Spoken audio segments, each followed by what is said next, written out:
Bonjour à tous, ici Harry Hoffman. Aujourd'hui, c'est la troisième semaine, deuxième jour, le point des amis et de la famille de la pyramide d'accompagnement.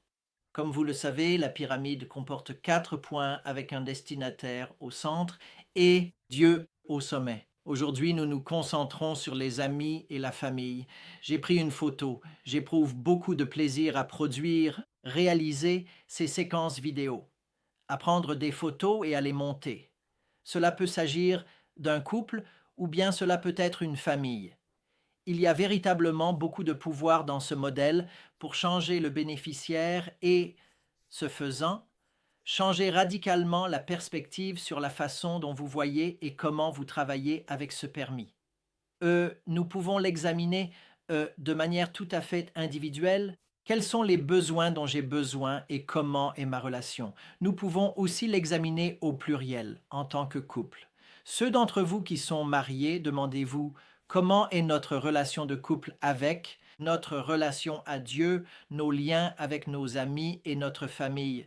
Considérez tout cela comme une famille entière plutôt que des individus. Observez votre spiritualité et considérez les différents aspects sociaux de la vie. Vous pouvez même avoir deux pyramides, où le mari possède sa propre pyramide et la femme en possède également une, et ensuite vous pouvez les regarder et les comparer entre elles, et apprendre à se renforcer, comment s'entraider pour renforcer chaque pyramide. Le numéro 2 est la partie dynamique de la pyramide. Beaucoup de missionnaires sont en transition. Alors ils quittent une pyramide toute faite, ils déménagent à l'étranger et ils perdent les différents points de la pyramide et ils doivent les rétablir. Donc à mesure que l'individu, le couple et la famille bougent, ils perdent des points, les points deviennent de plus en plus faibles et c'est une image qui vise à encourager et à aider les gens à renforcer chaque point. Donc la partie dynamique de la pyramide est très importante. Ce ne sont pas 4 points statiques qui sont toujours stables. Non, certains points peuvent tomber et en second lieu, il convient de noter que ces liens pourraient devoir être rétablis avec d'autres personnes en suivant une approche qui soit pleinement dynamique et non pas simplement statique. Et troisièmement, le troisième point essentiel que je souhaiterais vraiment mentionner ici concerne la perspective tout à fait particulière de la façon dont vous choisissez de regarder cette pyramide. Vous pouvez la regarder du point de vue de moi en tant que destinataire. Qui suis-je et à quoi ressemble ma relation avec Dieu et à quoi ressemblent mes différents points? Deuxièmement, vous pouvez la considérer en tant que personne qui accompagne vos clients ou pour vos missionnaires. Vous pouvez les aider à voir à quoi ressemble leur pyramide, à quoi ressemblent leurs accompagnements et leur relation avec Dieu, mon rôle en tant que missionnaire accompagnant les clients et les missionnaires. Le troisième, c'est votre rôle de missionnaire fournissant un accompagnement. Donc, c'est une troisième perspective. Quel est votre rôle? Est-ce votre rôle pour la communauté missionnaire, un ami, une famille, une église? Est-ce votre rôle d'aide aux personnes ou de professionnels? Il peut y avoir plusieurs rôles, évidemment, mais il est bon de s'identifier pour savoir qui vous êtes. D'accord, c'est mon identité et mon rôle.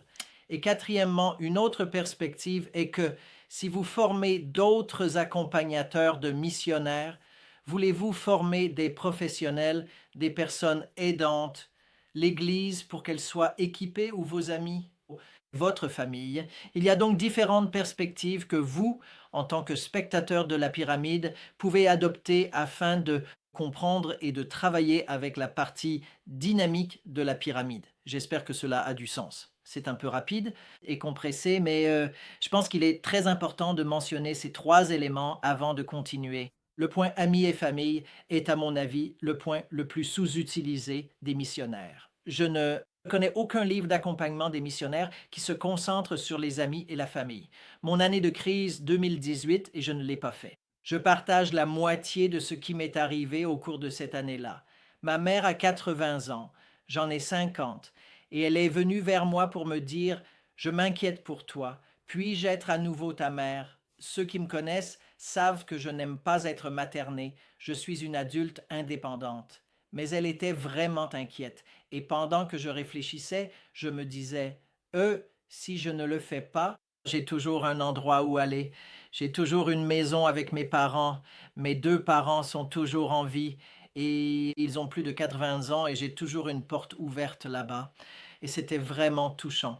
Si puis-je être à nouveau ta mère, puis-je te poser des questions difficiles, puis-je te demander à nouveau comment tu vas et attendre une réponse honnête. Et cela m'a vraiment touché le cœur. Et je lui ai dit, oui, bien sûr, tu peux me poser ces questions et tu peux être à nouveau ma mère, seulement pour une courte période, jusqu'à ce que je sois sorti de la crise. Mais oui, c'était elle. Je l'ai accueillie de nouveau dans ma vie, de la famille, et c'était tellement gentil. Et ça m'a rappelé la hiérarchie des besoins de Maslow.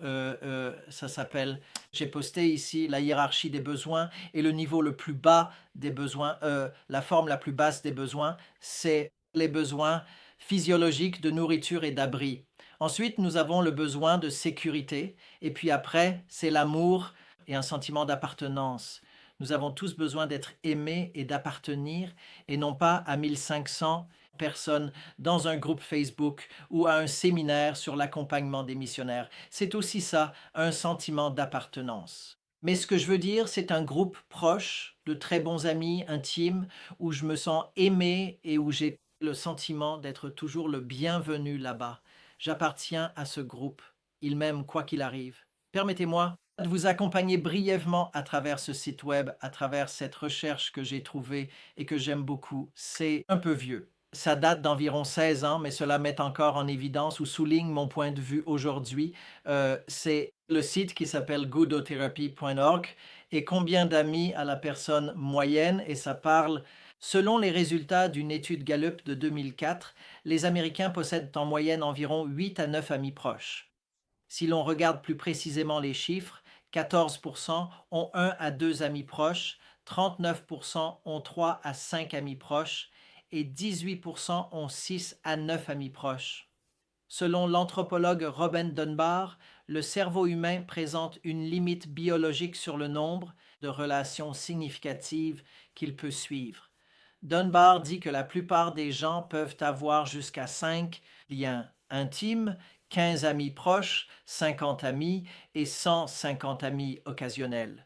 Donc, dans le contexte des amis et de la famille, je parle de liens intimes et d'amis proches. Et ne pas avoir l'un de ceux-ci est vraiment préjudiciable.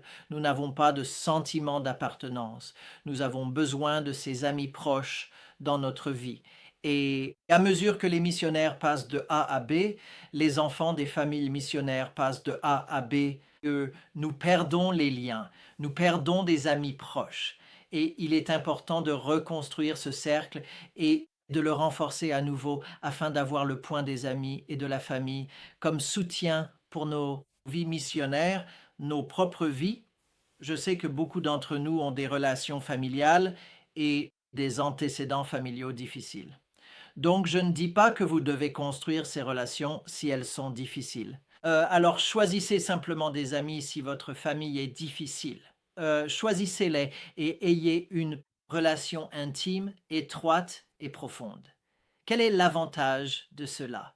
Et je pense à l'évangile de Matthieu où Jésus dit de devenir comme un enfant. Et c'est un peu comme combiner l'écriture avec la psychologie populaire de l'enfant intérieur. Mais peut-être qu'il y a une part de vérité là-dedans. Les relations d'amitié étroite vous détendent et vous font redevenir comme un enfant. Vous pouvez être libre, vous pouvez être détendu, vous pouvez rire, vous pouvez vous amuser, vous pouvez jouer à des jeux, vous pouvez faire des jeux de rôle, vous pouvez même raconter des blagues et vous êtes dans un environnement sûr où il est tout à fait normal et même essentiel que vous laissiez couler vos larmes chaque fois que vous en ressentez le besoin, car c'est une réaction humaine saine, exactement de la même manière que le font si naturellement les petits-enfants qui expriment leurs émotions sans retenue ni jugement envers eux-mêmes dans leur quotidien. Puissant. Et laissez-moi vous dire que vous pouvez développer cela sur le terrain de la mission. Vous pouvez, et je veux, vous y encourager. Vous pouvez le développer sur le terrain de la mission. J'ai vu nombreux exemples de ceux où les célibataires et les célibataires construisent de très bonnes amitiés solides, où les célibataires et les familles construisent de très bonnes amitiés. J'ai vu aussi où différentes nationalités se sont réunies et ont construit des amitiés solides et profondes. Je sais qu'aujourd'hui, c'est beaucoup de matériel, beaucoup de contenu. Je veux juste préparer le terrain et découvrir ce modèle dynamique de la pyramide d'accompagnement que nous suivons tous, d'un lieu sûr à l'inconnu sur le terrain de la mission. En milieu interculturel, nous perdons beaucoup de notre réseau de soutien, le missionnaire perd beaucoup, et nous pouvons reconstruire cela. Et je veux vous encourager, aider en tant que missionnaire de l'accompagnement, vos missionnaires à reconstruire cela. Comme nous l'avons vu avec les amis et la famille, en particulier ceux des cultures chaudes, vous avez ce don d'inviter d'autres missionnaires dans votre force, de reconstruire et de maintenir vos liens à la maison. J'attends donc avec impatience les histoires que vous partagez dans les notes de bas de page ci-dessous. Et demain, nous parlerons de l'Église, qui est un autre point si essentiel pour notre force et stabilité en tant que missionnaire. Très bien, à demain. Au revoir.